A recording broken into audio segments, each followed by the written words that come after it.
بسم اللہ الرحمن الرحیم۔ السلام علیکم۔ مشہور روحانی شخصیت مخدوم لال بادشاہ بخاری کے روحانی امداد میں خوش آمدید۔ بسم اللہ الرحمن الرحیم۔ روحانی امداد کے ساتھ میں ہوں مس بخاری۔ اسلامی بہن بھائیوں، آج اسلامی تاریخ پر نظر ڈالی جائے تو 3 جمادی الثانی ہے جب معصومہ مخدومہ شہزادی کونین خاتون جنت بنت رسول اللہ صلی اللہ علیہ وسلم حضرت فاطمہ الزہرا سلام اللہ علیہا، جن کا نام استقامت، قناعت، پرتبادی، ایثار، سخاوت کا مترادف بن کر رہ گیا ہے کہ حیات مبارکہ کا کوئی گوشہ ایسا نہیں جو تجلی نبوت سے منور نہ ہو۔ جنہوں نے آنکھ کھولی تو آغوش نبوت میں تعلیم و تربیت پائی تو سایہ نبوت میں اور اصول حیات بھی سیکھے تو بارگاہ نبوت نے اور ان کی عظمت کا کیا کہنا۔ بلا شبہ حضرت فاطمہ سلام اللہ علیہا ایثار کا اور وفا کا مجسم پیکر تھیں۔ آپ کو اس عظیم الشان ہستی کی صاحبزادی ہونے کا شرف حاصل ہے جس کے نام سے خیمہ افلاک بستا ہے، جو رونق بسم حیات بھی ہے اور وجہ تخلیق کائنات بھی ہے۔ اور 3 جمادی الثانی کو سیدہ نے اپنے والد رسول خدا صلی اللہ علیہ وسلم کی وفات کے 3 ماہ بعد وفات پائی۔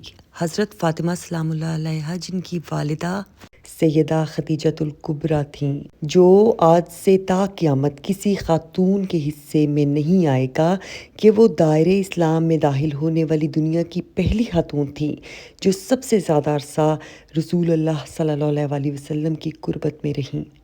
اگر حیات مبارکہ کا مطالعہ کیا جائے تو فضائل و خصائل کا ایک مہکتا گلستان آنکھوں کے سامنے آ جاتا ہے۔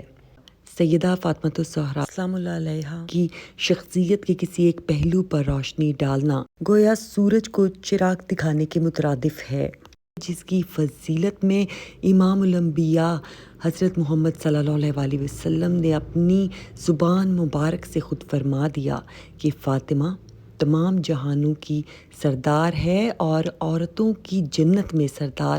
میرے بعد سب سے پہلے فاطمہ جنت میں داخل ہوں گی۔ جس سے یہ راضی اس سے اللہ راضی، اور جس سے یہ ناراض ہوں گی اس سے اللہ ناراض ہوگا۔ تو رسالت مآب صلی اللہ علیہ وسلم کی زبان اقدس سے نکلے ہوئے یہ الفاظ ابدی نجات کے لیے یقیناً دائمی سند کا درجہ رکھتے ہیں۔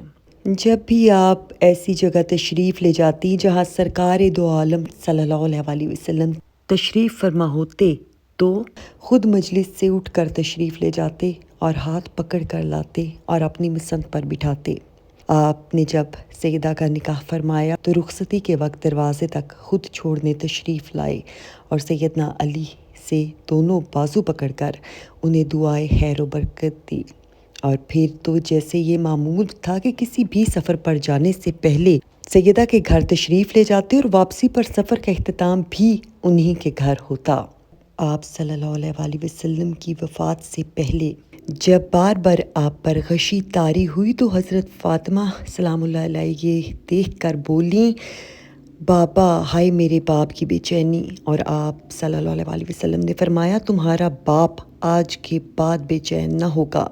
آپ صلی اللہ علیہ وسلم کا انتقال ہوا تو حضرت فاطمہ پر جیسے ایک مصیبت ٹوٹ پڑی، اور انتقال کو بھی 6 ماہ گزرے تھے کہ رمضان میں حضرت فاطمہ نے وفات پائی، اور آپ صلی اللہ علیہ وسلم کی یہ پیشن گوئی کہ میرے خاندان میں سب سے پہلے تم ہی مجھ سے عامل ہوگی پوری ہو گئی۔ منگل کا دن تھا اور رمضان کی 3 تاریخ تھی۔ اس وقت ان کی عمر تقریباً 29 سال تھی۔ بعض روایتوں میں اس پر اختلاف بھی پایا جاتا ہے۔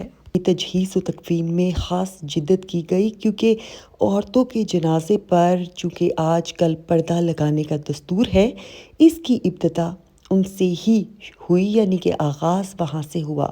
اس سے پہلے عورت اور مرد سب کا جنازہ کھلا ہوا ہوتا تھا، لیکن چونکہ حضرت فاطمہ الزہرا کے مزاج میں انتہائی حیا تھی، اس لیے انہوں نے وصیت کی تھی کہ کھلے جنازے میں عورتوں کی بے پردگی ہوتی ہے، جس کو میں سخت ناپسند کرتی ہوں۔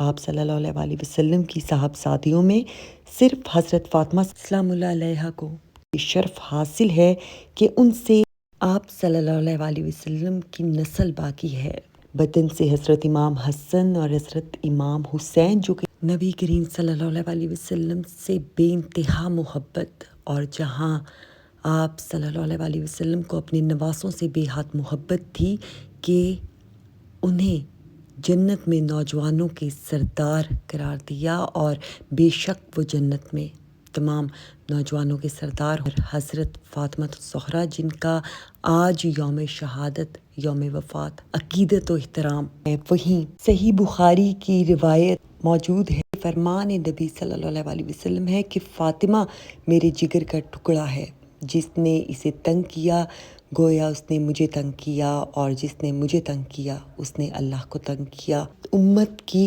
خواتین کی سردار ہیں، اللہ تعالیٰ تمام مسلمان خواتین کو حضرت فاطمہ سلام اللہ علیہا کے نقش قدم پر چلنے کی توفیق عطا فرمائے، آمین۔